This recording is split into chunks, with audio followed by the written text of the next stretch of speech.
Welcome to the Research Culture Uncovered podcast, where in every episode we explore what is research culture and what should it be. You'll hear thoughts and opinions from a range of contributors to help you change research culture into what you want it to be.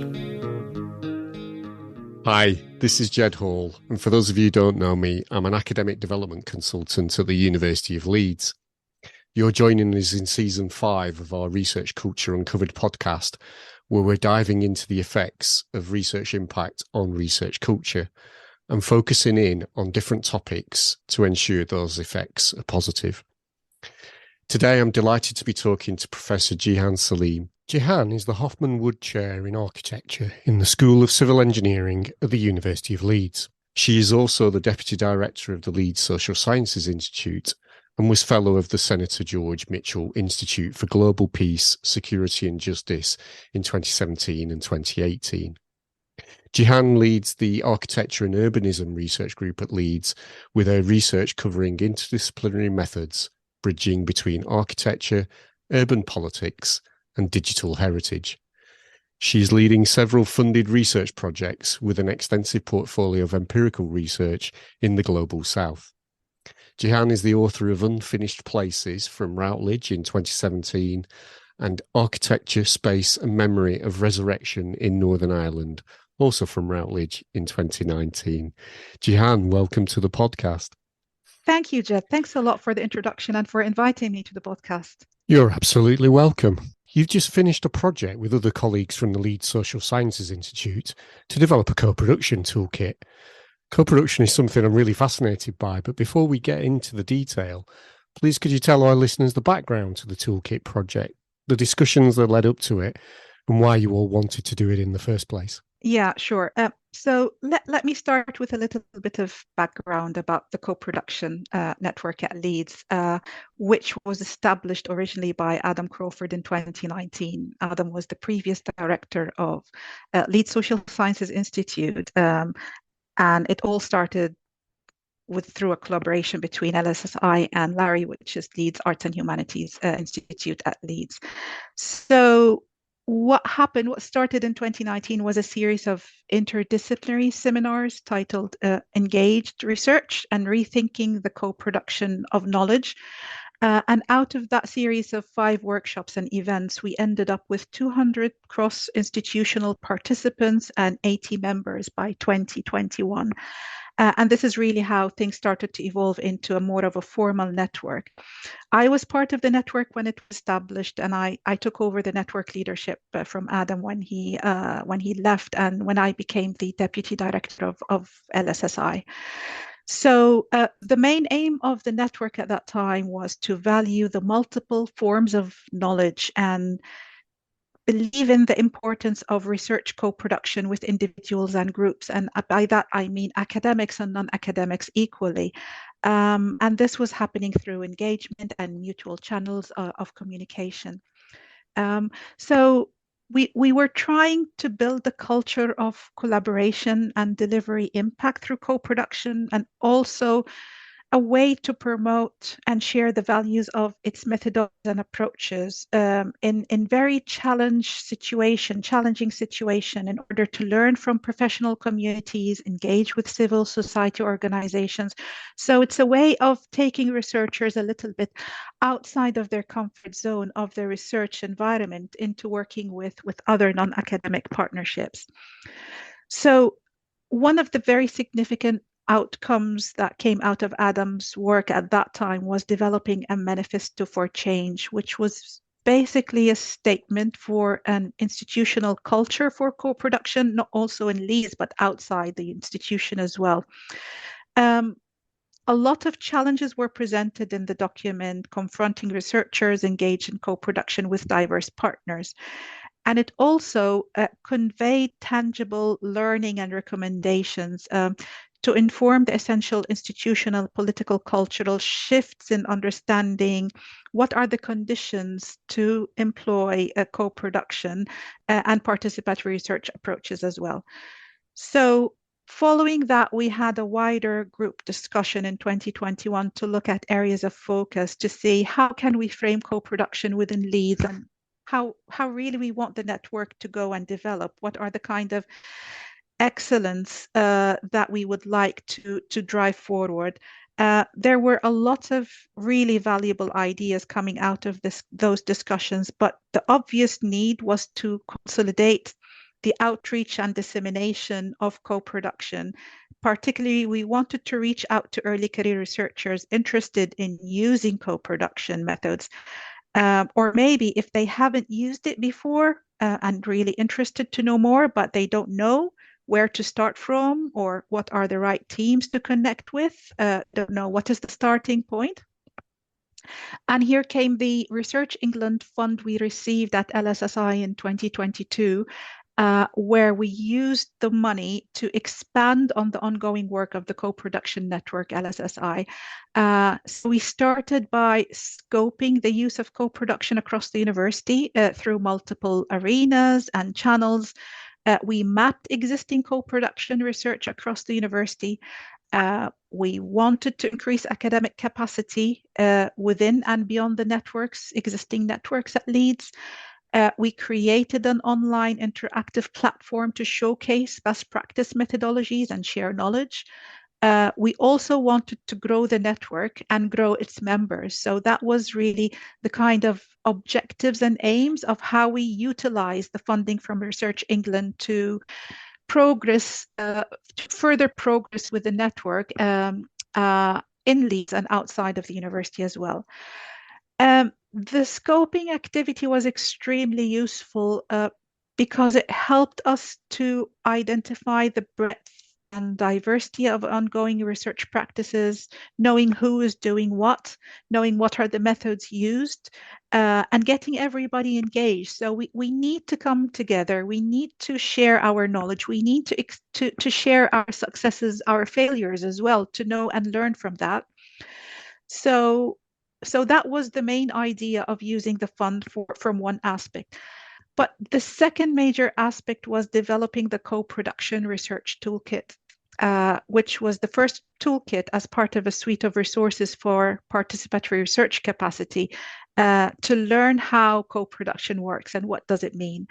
So in the toolkit, we tried to reflect the diversity of researchers, the topics, and uses of co-production research, and to highlight 4 main pillars.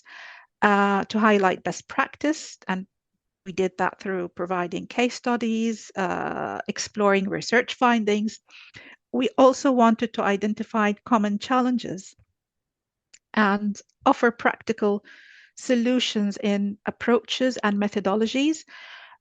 We wanted also to highlight possible collaborations, providing some tips and advices on how to approach working with communities and external stakeholders, identify opportunities for new partnerships, and so on.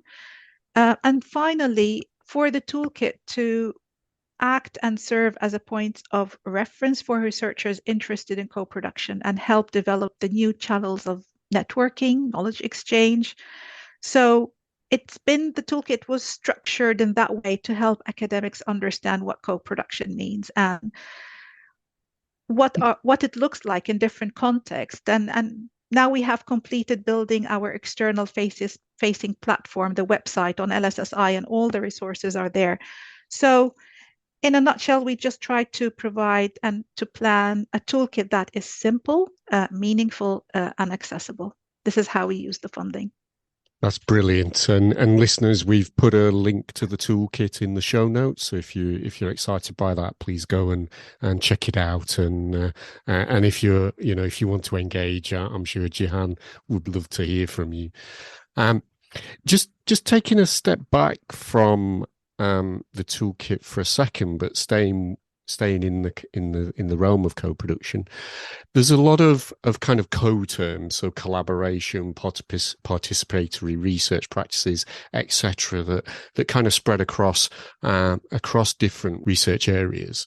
Can you give us your take on what co-production is? I know the toolkit goes into this in a lot more detail. So what co-production is and what it isn't? Yeah, you're right, Jed. There's a lot of interchanging concepts and terminologies used. And if you look at the actual definition of co-production, co-production, which originally came as one of the key concepts in understanding knowledge policy interactions. So it is part of an evolving cluster of approaches and practices that describe collaborative processes and involving different types of expertise and knowledge and stakeholders to produce very context-specific knowledges and pathways towards a sustainable future. So co-production is a very little bit of what I call a customized methodology. We don't have one methodology, one rule that fits all. It doesn't work like that. So yes, there are many forms of collaborative research practices, and there are parallel terminologies that describe different practices that overlaps with co-production, just naming some of that, like co-design, co-creation, participatory research, public engagement, integrated knowledge translation. They all sit under the same umbrella of reflecting a very diverse set of activities, motivations, identities, and discourses about how research interacts with the rest of the community and the society. So co-production actually is a way of approaching the generation, generating knowledge and a way of addressing a question rather than focusing on answering the question itself. It poses questions. It creates that kind of creative thinking at the start of the research and the work. And it's a dynamic methodology that opens up the research horizon to new questions in different ways and provokes different answers to the research question itself. So there is no set guidelines for co-production, and it's just a set of principles and could apply in a number of ways. And every discipline will use and utilize co-production differently.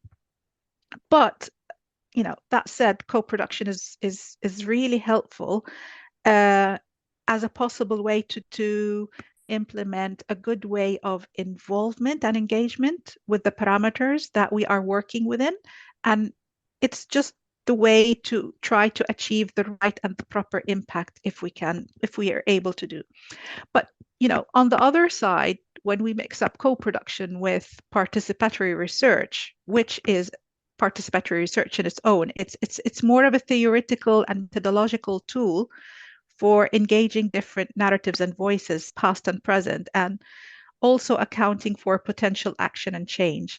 So in participatory research, we identify critical thinking at the starting point of the research and the co-creation of that. It is known as a full circle of outcome of research. So when we use it as a research methodology, it enables us to co-create the knowledge and positive partnerships. But co-production actually requires a different set of tools to what we call the traditional style of research. So just for example, co-production draws upon, we use visual and verbal creative methodologies to engage different stakeholders through the research problems. But actually, this doesn't really happen in participatory research. So as researchers working with communities, and a lot of disciplines do engage a lot with communities outside of academia, because we want to create the evidence and we want to create impact, which requires some sort of translation of knowledge beyond the standard academic outputs. The impact is not going to be through publications. It's not going to happen through published books, but we need to share this knowledge to the wider public in a way and in a format which can be easily absorbed by communities, policymakers, practitioners. And we want to speak a common language that they are happy and they can understand as well. So if we want to tackle societal challenges across the globe, we have to be creative and we have to be collaborative and flexible when designing research, and co-production allows that kind of flexibility and creativity in some way. So we might think that there is a good level of agreement about what co-production is, and how it's implemented, and how it's working, and what are the set of tools and techniques to achieve the impact. But in reality, there is very limited evidence of how co-production works in practice or its impact on research and policy. So just going back to your question about how do we understand co-production, I see co-production as a valuable chance for giving voices to those who may not have previously been included in knowledge production and decision making as well. So engaging, for example, marginalized groups like women, youth, people with disabilities in the research process can be very empowering and leading to better outcomes, simply because participation in theory gives choices and voices to marginalized communities. So also, let's not forget that co-production promotes and fosters interdisciplinarity, and that's a very, very important aspect when we conduct research. We're trying to bring different disciplines to work together, to be creative and to come up with new solutions. And co-production really helps a lot with facilitating that. We are facing poverty, inequality, and climate change problems, and all these demands require fostering critical global understanding of interdisciplinary networks. And this is what we try to achieve in the toolkit, actually, is to draw on the experiences of researchers across the arts and humanities, the social sciences and public health, policy, business, all across the University of Leeds, to provide a really collective voice to the opportunities and the challenges that confront researchers engaged in co-production with diverse partners. So we wanted to offer some kind of tangible learning to inform the essential institutional, political, and cultural shift necessary to foster co-production. And we wanted to learn more about that through the toolkit. Thanks. That's really interesting and has really helped me kind of get a sense of the full scale of the spectrum of different approaches that people can take in different situations. So my next question is kind of focusing in on that, thinking about different applications of all these different practices. What types of situations would you choose to be fully co-productive, I guess, if that's an appropriate way of describing it, compared to other forms of collaboration and engagement? Yeah, I like that terminology, co-productive. That's really good. I need to think about that. But let me go back to reflect on what research and co-production entails, maybe, which, as I said, it's a tool and a methodology that can potentially cut across many disciplines like humanities and social sciences. So co-production will help researchers to develop creative methods, share knowledge to address societal problems, and it will also support the research to shift from revealing, or what I call describing, problems, making it very descriptive, to focus on producing genuine change and real impact. When we work with the communities, when we go out there to ask them, what are the problems you're facing? We are really talking to the real people, the actual people who are suffering from the problems. So that's why co-production is going to really benefit the society and the sciences as well. We also assume that through co-production, there's a kind of mutual respect. There's no kind of hierarchy of knowledge forms. It's easy. We're crossing the disciplines and the boundaries, and there's a normative concern with action. So we're not really simply focusing on systematic analysis in the way that we normally do the research. So the value of co-production will lie in the process more than the outcome. It's rather the result that we're not looking for, but we're trying to create a kind of trust to think differently in curating and developing new mutual beneficial environments, and understanding how do we need to drive the research. And the key to that is engaging in co-production from the very beginning, even before the research is designed, because we want to ensure that we all start on the same page, and through having a shared understanding of the goals and the objectives, we need to co-produce that research from the very beginning. We also need to be careful that we are not imposing our own values on the participants, and ensuring flexibility in the design of the research timeline. So a lot of expectations may shift. We are happy, we're flexible that we can change and revise our objectives, revise our questions once again.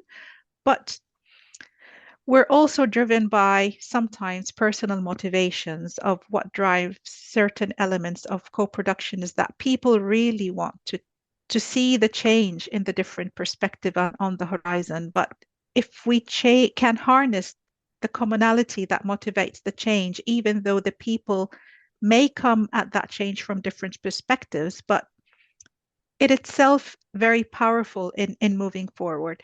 So I think we should use co-production when we want to build relationships, for example, to foster trust, respect, and openness, and to be mindful of different stakeholders and communities and what they expect from us, and also what we expect from them.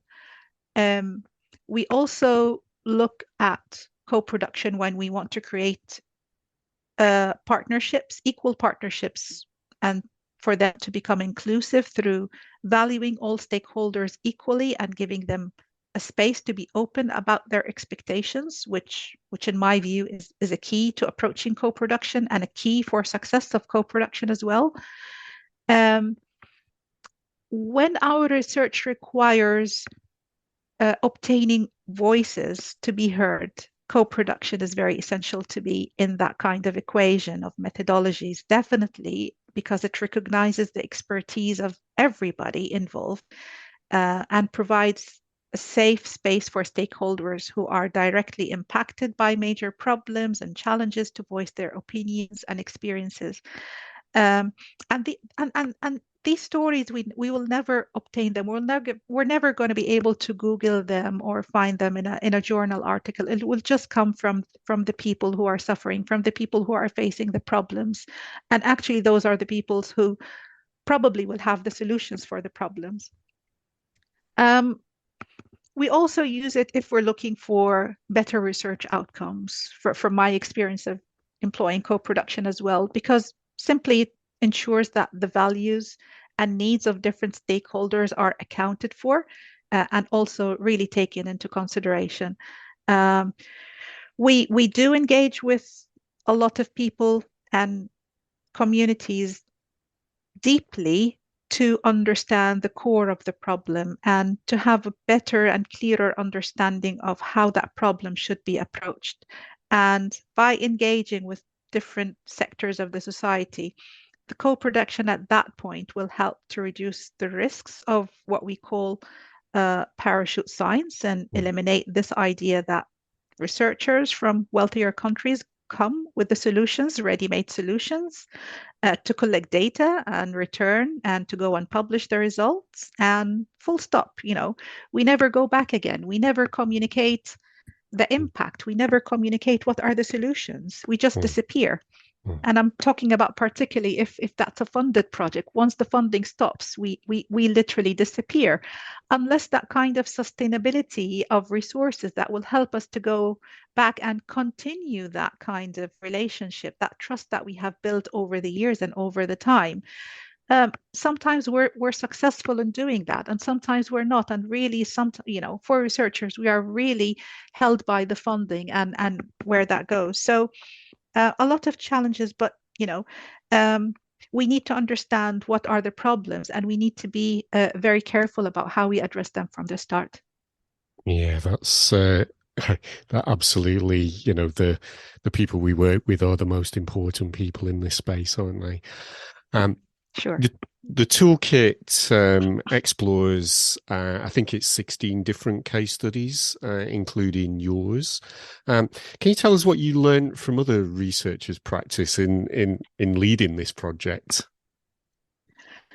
The toolkit, developing that toolkit and doing the scoping and the mapping really was a very excellent eye-opener to see the breadth of co-production across the institution and across Leeds, and to see the different ways of how people understand it, how do they use it, how do they employ it, and as I said at the start, there is no one method that fits all, starting from framing the research questions to the development and dissemination of the recommendations, but also there are we have seen some danger and risk that co-production can lead to conflict sometimes, and we need to be really open to take the risks and to be open for that. And the very purpose of setting the collaborations may not always be clear at the start, where this is where really conflict emerged, and it drives the direction of the research project, which may not reflect the values and the priorities of the stakeholders. So we have to be very careful when we start using co-production. And we have heard during the co-production toolkit launch last month, we have heard a lot of stories about how it worked and how it did not work and what were the challenges behind that. So beyond the life cycle of the research project, we've seen that co-production research can also mean investing time and resources into relationships with no guaranteed concrete outputs. We never know how this method, how co-production methods are going to end. We have to be very careful of, as I said, taking the risk of not knowing, is this going to work or not? But it's very experimental, so we have to go for it, and we have to try, and we have to learn from those failures. And also having the capacity to manage sometimes very difficult and tense relationships, because, as I said, we have to build that phase of building the trust with partners and with communities who we never know. We just go sometimes do research in places and contexts that we have never visited or have been before. So how do we find that connection? How do we build that kind of open relationship, and to get the community to openly talk about what they feel? So maintaining the communication can be a way to overcome some of that challenges. But from the various and wide range of interviews of the case studies and the podcasts presented in the toolkit, there is no fixed end to co-production relationship. But what we can see as the common denominator between all of them is the sustainability and ongoing relationship, which should be the really great ideal situation for us. So when we asked, for example, historians and cultural researchers about co-production, they said that it allowed them to look at cultural material with new eyes, and rethinking who the research is for actually, who is going to benefit from that research. So, and also something came up in the discussions about ownership in the networks, and others have more right to engage with collections, for example, and draw meaning out of them, more than the academic. So when we go to talk to communities and they tell us their stories, but at the end of the day, who owns that story? Is it us as a researcher, or the authentic and the original community who have been into that kind of, created that kind of survival episodes from over years and years of time? So where does that ownership stop? So that was something really interesting that came out of the toolkit discussions.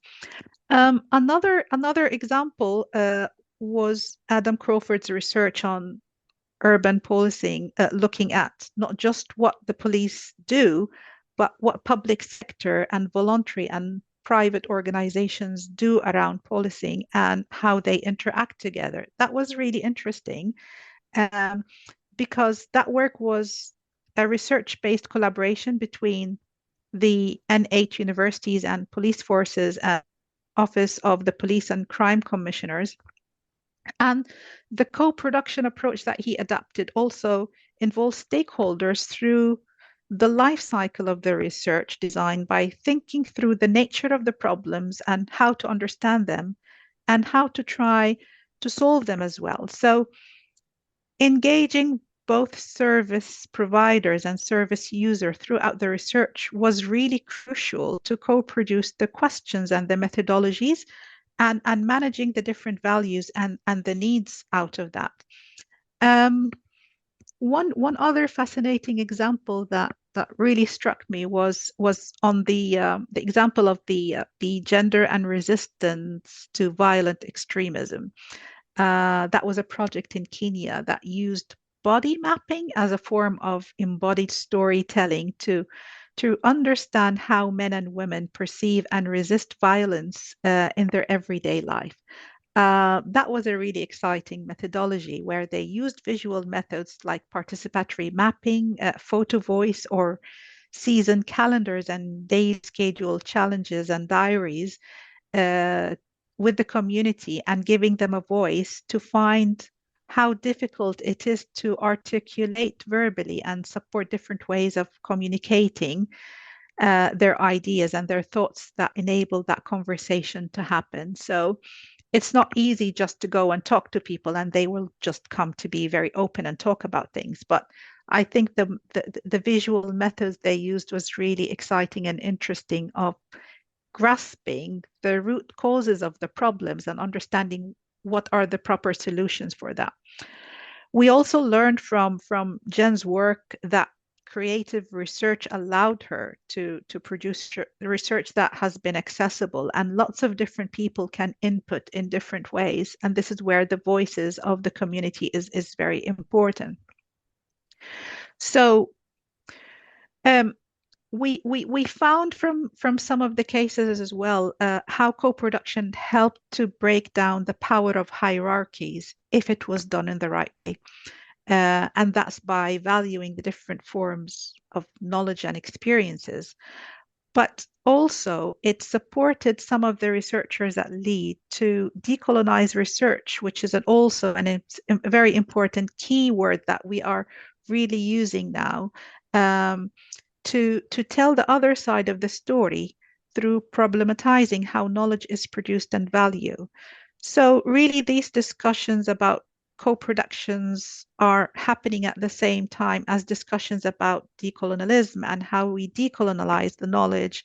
And again, coming back to the idea of who owns the history and the ownership issues. But sometimes co-production puts us in a situation, and a dangerous situation,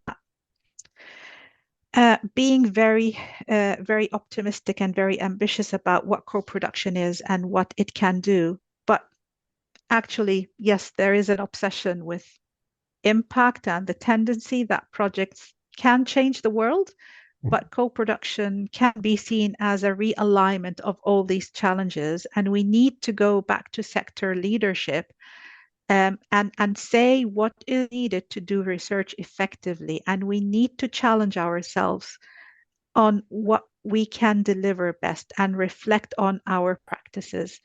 So that will be my intake and on co-production and how we try to formalize that and put it in the toolkit in a very simple way. Yeah, thank you for that. I lose track of the number of times I try to correct researchers when they say my impact and go, no, the impact probably isn't owned by you. It's probably owned by those people who've decided to make the change or take on the effect or apply the findings maybe that you've come up with, but it's their impact, not yours. Yeah, sure.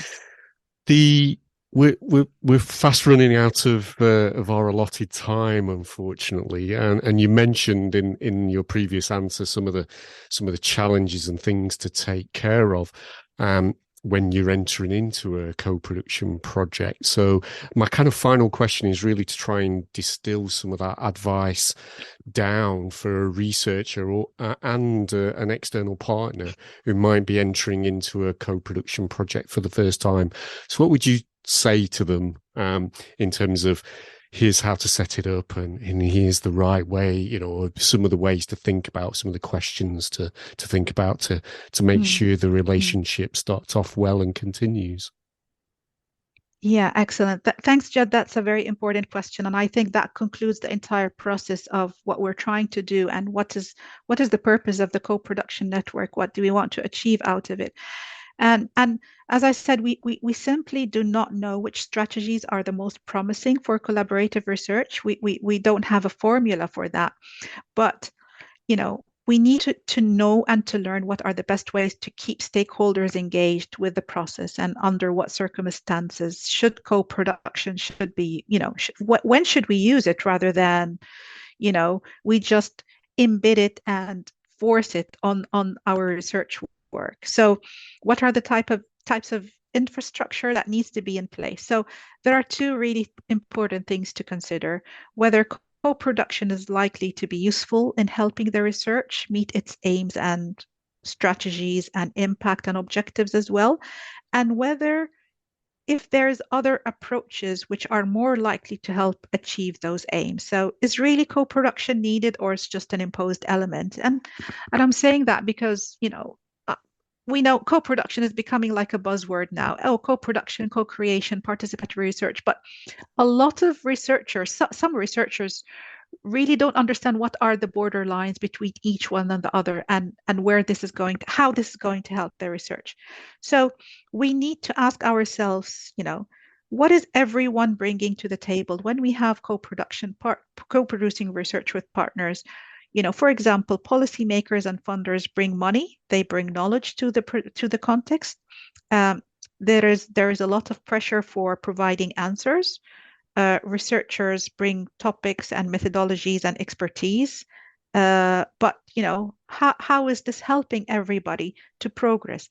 And also, under which circumstances are these needed as well? So at which stage of the research process should we engage the policymakers, for example? Is it happening from the start or at a certain stage?